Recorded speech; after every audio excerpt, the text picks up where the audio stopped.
बिस्मिल्लाहिर्रहमानिर्रहीम। हर हाग जनाना چې هغه دا غواړي چې د هغې د دنیا زندگی کامیاب شي او په آخرت کې هغه کامیاب شي، نو د دې پنځو خبرو خیال دی وساتي. دا پنځه خبرې ډېر مهم او ضروری دي د هر زنانه لپاره که چېرې دا غواړي چې په دې دنیا کې هم کامیاب شي. ظاهره خبره ده چې د دې خبرو تعلق د دنیا او د آخرت دواړو سره دی. نو ظاهره خبره ده هر زنانه دا غواړي چې زه په دنیا او په آخرت کې کامیاب شم. هر انسان دا غواړي. نو یقیني طور پر کمی زنانه دا د دې پنځو خبرو خیال وساتو، نو ان شاء الله تعالی د الله رب العزت فضل سره په دې دنیا کې هم کامیابی او په آخرت کې هم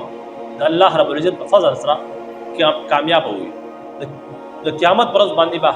هغه د الله رب العزت په بارگاه کې سرخرو کیږي. اول د مانځه اهتمام. ډېر شي زنانه داسې چې هغه د مانځه اهتمام نه کوي یا په مانځه کې سستی کوي. نو یاد وساتئ مونځ دا د الله رب العزت یو داسې حکم دی چې کله موږ کلمه ویله نو د کلمې نه بعد ټولو نه اولنی حکم هغه د مانځه دی.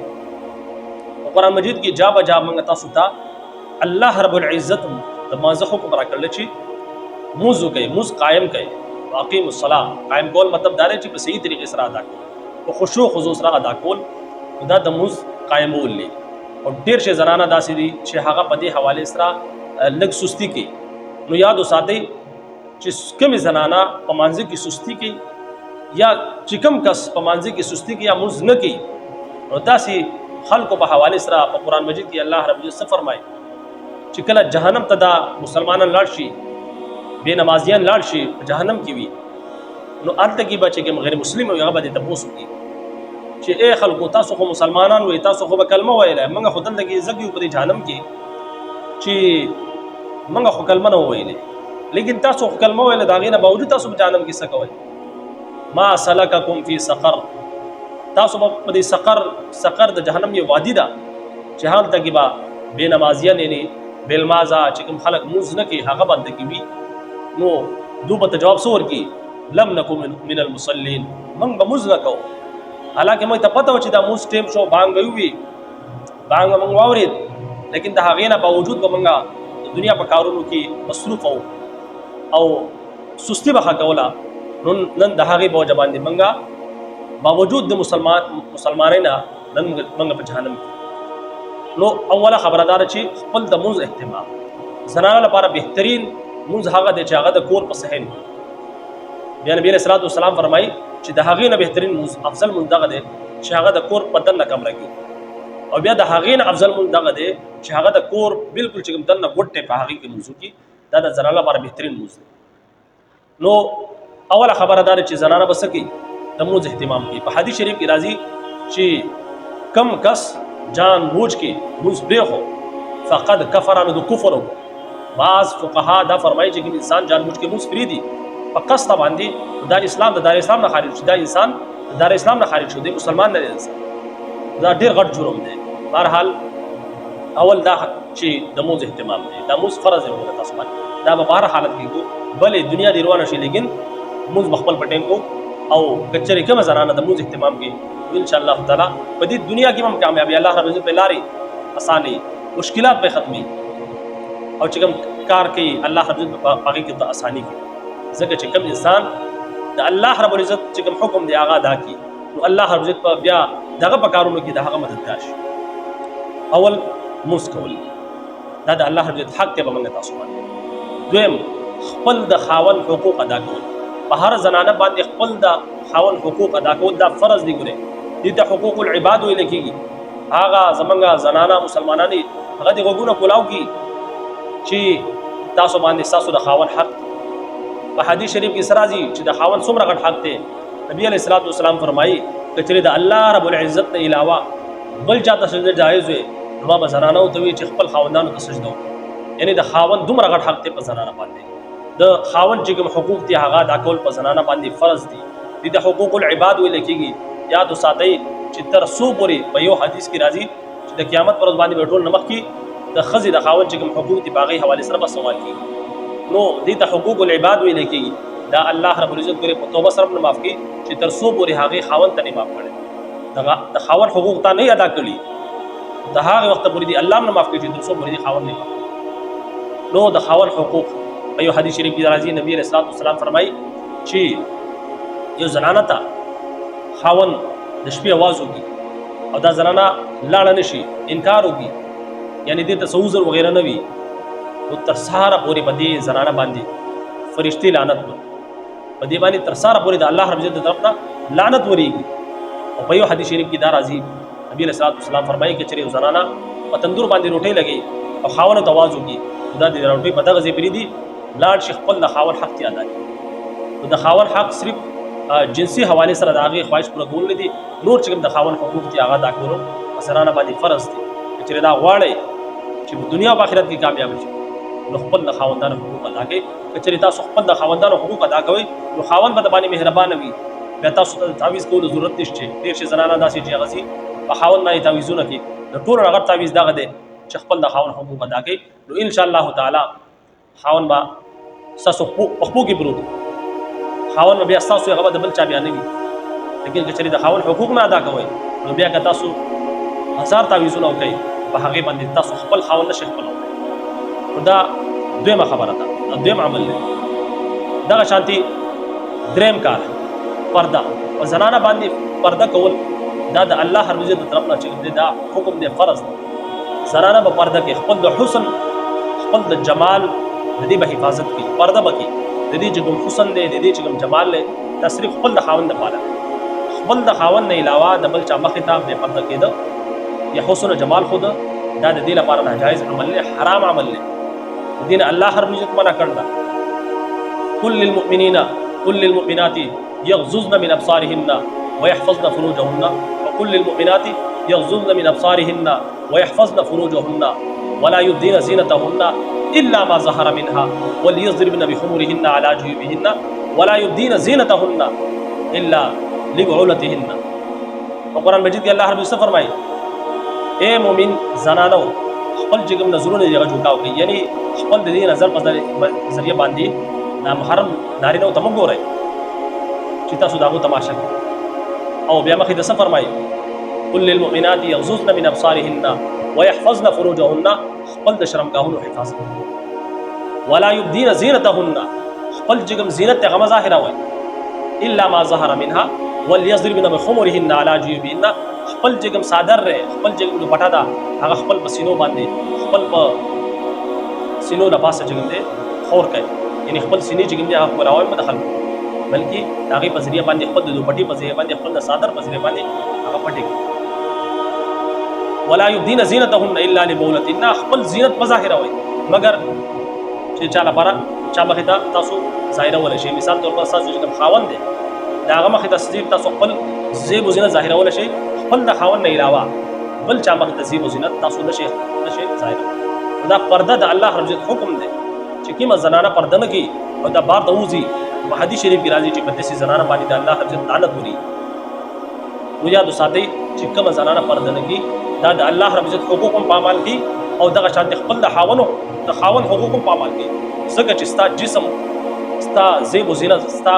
حسن و جمال دا صرف ستا د خاوند لپاره حلال دی دا که چېرې نورو خلکو ته ظاهروئ نو یقیني طور پر ته خپل د خاوند سره خیانت کوي او چې کوم زنانه خپل د خاوند سره خیانت کوي نو یقیني طور پر دا مجرمه ده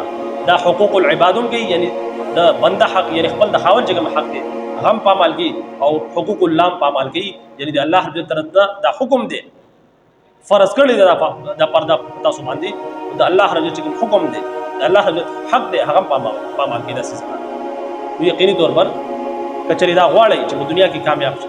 او په آخرت کې کامیاب شي نو د پردې اهتمام وکړئ څلورم نمبر خپل د ژبې څه کول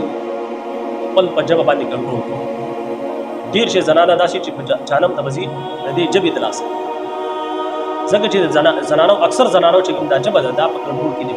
د دې ژبې په ذریعه باندې هغه فساد خوري هغه فتنه فساد خوري د دې ژبې په ذریعه باندې هغه دوه خاندانونه په آپس کې لړاوي د دې ژبې په ذریعه باندې دوه وروڼه هغه په آپس کې لړاوي د یو بل دشمنان دا ژبه چې کوم ده د دې کنټرول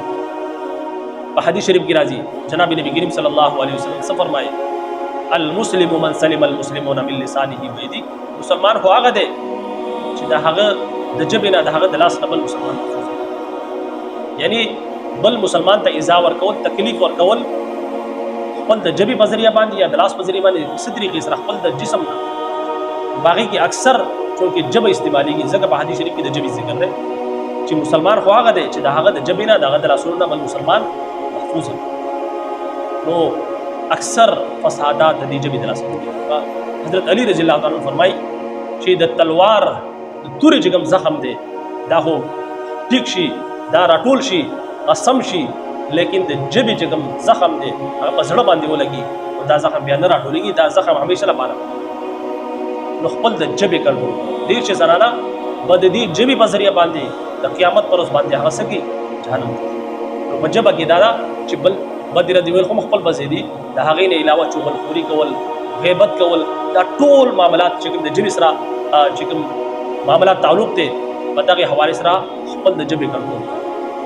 خپل جبه صحیح استعمال چې کومه زنانه خپل جبه سمه استعمالوي یقیني طور پر هغه ډېره بهترینه زنانه داسې زنانه ده چې هغه په هر ځای کې وي چې جبې صحیح چلیږي نو هر سړی به یې قدر کوي خاوند به یې قدر کوي خواښې به یې قدر کوي سخر به یې قدر کوي دغه شانتې ټول خاندان به یې قدر او که چېرې ژبه یې صحیح نه نو هر سړی به دې پناه غواړي. نو د ژبې کنټرول کول که چېرې کومه زنانه دا غواړي چې هغه کامیابه شي په دنیا کې نو خپل په ژبه باندې دې کنټرول ژبه داسې شی دی چې دې په ذریعه باندې قتلونه کېږي د دې په ذریعه باندې فسادات کېږي د دې په ذریعه باندې دورونه واپس کېږي د یو بل دشمنان جوړېږي. نو یاد وساتئ چې کومې زنانه خپل د ژبې کنټرول کوي خپل ژبه باندې کنټرول کوي نو داسې زنانه کامیابه ده په دنیا کې هم په آخرت کې هم. په دنیا کې دا چې د دې خلک به یې عزت کوي قدر به یې کوي خلک به یې مقام ورکوي او دغه شانتې په آخرت کې به هم د دې ژبې په ذریعه باندې چې د خپل د ژبې حفاظت کړي په یو حدیث شریف کې راځي چې کوم انسان ماله د دوه شیزونو ضمانت راکړي یو د ژبې او یو د شرمګاه نو د دې د حفاظت ضمانت راکړي نو د قیامت پر ورځ باندې د جنت ضمانت زه پخپله اخلم یعنې دوی به زه پخپله ذمېداري به جنت کې ده که کوم انسان خپل د ژبې حفاظت وکړي خپل د شرمګاه نو ډېره غټه خبره اکثر چې کوم دی د دې نه فسادات کوي ځکه نبي علیه السلام فرمایي که کوم سړی خپل د ژبې حفاظت وکړي نو د هغه ضمانت اخلم د قیامت پر ورځ باندې د جنت ضمانت زه پخپله اخلم. نو د ژبې حفاظت کوو. پنځم خپل د شرمګاه حفاظت کوي. هغه زنانه چې کوم زنانه خپل د شرمګاه حفاظت وکړي نبی علیه السلام څه فرمایي تاسو مخکې ته ما مخکې حدیث بیان کو نبی علیه السلام فرمایي چې کوم انسان ماله د دوه شیزونو ضمانت راکړي یعنی خپل د ژبې د حفاظت او خپل د شرمګاه د حفاظت نو د دې ضمانت باندې راکړي د هغې د حفاظت ضمانت باندې راکړي قیامت پر ورځ باندې به زه ضمانت اخلم د جنت. نو چې کومه زنانه خپل د شرمګاه حفاظت په قرآن مجید کې چې کوم مخکې ته آیات ما ستاسو مخکې ته بیان کړو چې په هغې کې د پردې حکم دی د پردې سره سره ویحفظن فروجهن خپل د شرمګاهونو حفاظت کوي نو دا د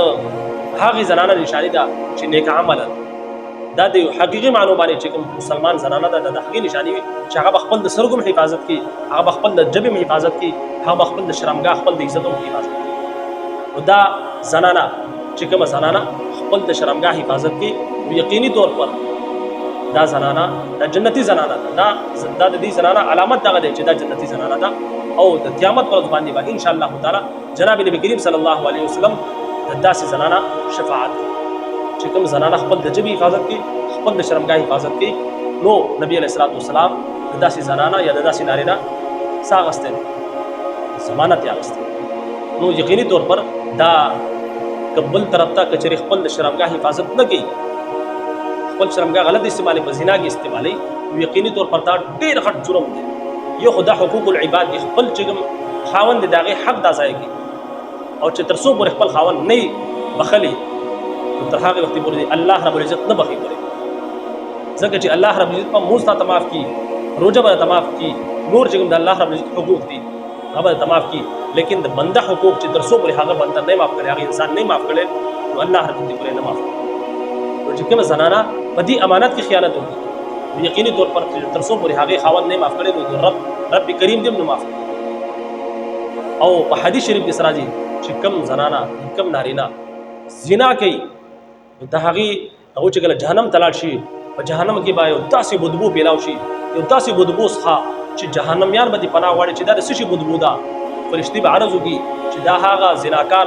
نارینه زنانه دي چې هغه په دنیا کې به زنا کو نن په هغه په جنت په جهنم کې داخل شوي دي او د هغو د شرمګاهونو نه دومره بد بدبو روانه ده نو د هغې بدبو نه به څوک پناه غواړي جهنمیان به دې پناه غواړي نو یقیني طور پر زنا کول دا ډېر غټ جرم دی ولا تقربوا الزنا انه کان فاحشه په قرآن مجید کې الله حضرت فرمایي چې زنا کول خو لرې خبره ده زنا تقریب هم مثلا یو حدیث شریف کې راځي چې کله انسان زنا کوي په دغه وخت کې د دنه ایمان اوچت کړلی شي دا دومره غټ جرم نو بهرحال چې کومې زنانه دا غواړي چې په دنیا او آخرت کې کامیاب شي او هر زنانه دا غواړي نو یقیني طور پر دا 15 خبرې په ځان کې پیدا کړي د مونځ اهتمام خپل د خاوند حقوق ادا کول د پردې اهتمام او خپل د ژبې حفاظت خپل د شرمګاه حفاظت ان شاء الله تعالی چې کومه زنانه دا 15 خبرې اختیار کړي ان شاء الله تعالی په دې دنیا کې هم کامیاب وي او په آخرت کې هم کامیاب وي الله رب عزت موږ تاسو ته د دین صحیح سمجھ او پاغي باندې د عمل کولو توفیق راکړي اجازه راکړئ السلام علیکم ورحمۃ اللہ وبرکاتہ